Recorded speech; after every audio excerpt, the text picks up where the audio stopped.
Transit Express. Une aventure de Pilou et Jeannette.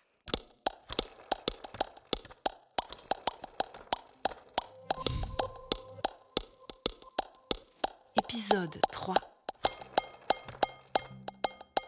Le voyage.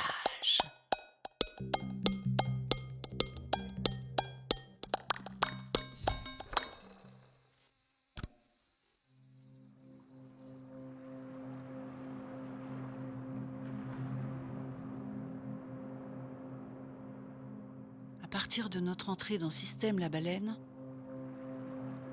on a basculé Pilou et moi dans des trucs impossibles, merveilleux, trop incroyables. Imaginez un palais, construit d'une seule pièce longue comme un wagon de TGV, mais en au moins 250 fois plus beau. Imaginez des murs tendus d'étoffes rosées ultra douces, satinées, un sol soyeux qui vous fait des caresses aux pieds à chaque pas, une lumière tamisée comme celle du salon de thé où on prend un chocolat pour notre anniversaire, avec une multitude de points lumineux en forme de poissons lanternes. Et il y faisait très doux, tellement qu'on est resté en maillot de bain toute la durée du voyage. On s'est allongé au sol et on a admiré tout ça la bouche ouverte jusqu'à ce qu'on s'endorme. On a perdu la notion du temps. Et on s'est aperçu que grand-père Pépère avait piqué nos montres, le coquin. C'est beaucoup plus tard qu'on a compris que Système avait nagé très vite. Mais on s'en est pas rendu compte parce qu'elle s'est arrangée pour nous bercer doucement durant presque tout le trajet.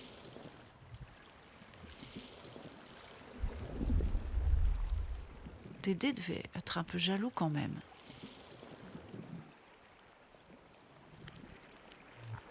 Quand on s'est réveillé,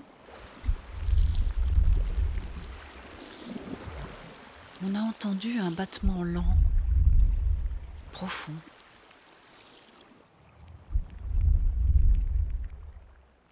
On a cherché d'où ça pouvait venir. Il sortait d'un coussin géant fixé au sol. Quand j'ai posé ma main dessus, j'ai senti que c'était moelleux et palpitant. Ce canapé ultra classe, c'était en fait le cœur de Système. Et on a décidé qu'on dormirait collé contre dès qu'on aurait sommeil. Et on l'a fait.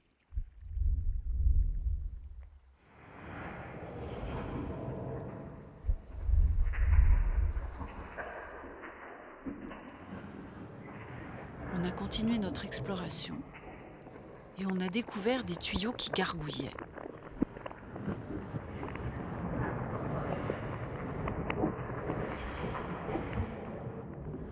Pilou, qui parle tout le temps cracra, a explosé de rire. C'est les boyaux.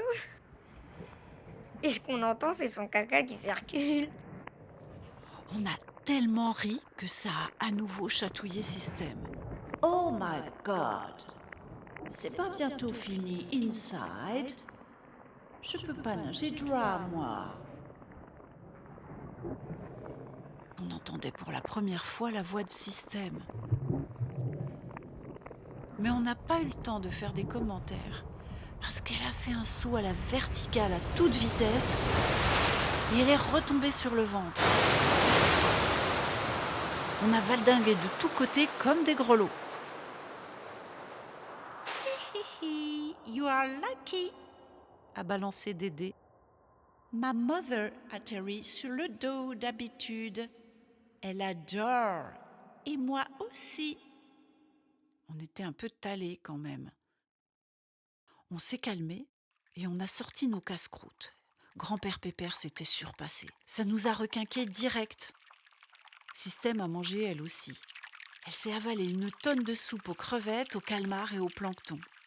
On a bien cru l'entendre pour lécher ses babines avec son énorme langue, mais on n'était pas tout à fait sûr. Elle a repris sa vitesse de croisière et nous, on a joué aux petits chevaux marins sur une carte en peau de requin avec des hippocampes super sympas.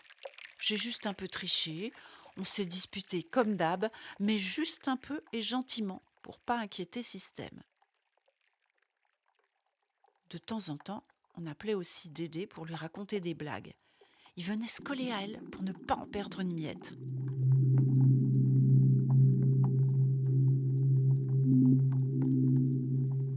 Une nuit, on a été réveillés par une musique étrange, comme on n'en avait jamais entendu.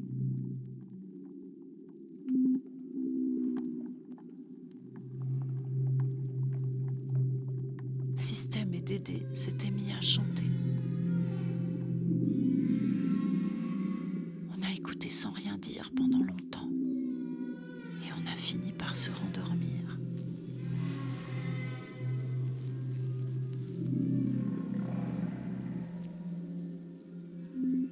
C'est arrivé plusieurs fois pendant le voyage et à chaque fois, on a eu l'impression de flotter en apesanteur.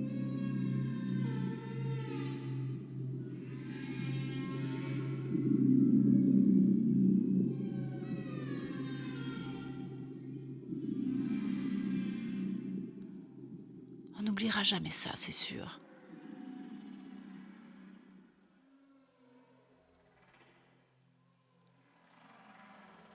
On a fait bien attention à arroser régulièrement les plantes de pergola avec de l'eau douce qu'on avait emportée.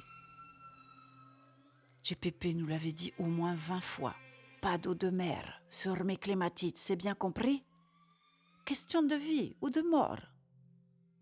Elles ont continué à grandir durant tout le voyage, tellement qu'elles ont failli déborder du paquet cadeau et s'entortiller sur les côtes de Système. À Noël, ça aurait pu être joli, mais à Pâques, ça marche pas du tout. Difficile de les contrôler plus longtemps.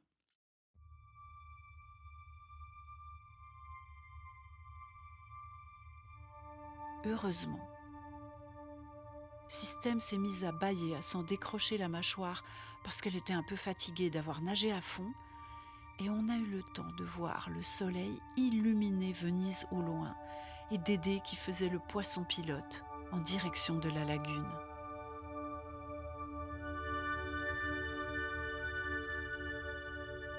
On était arrivés,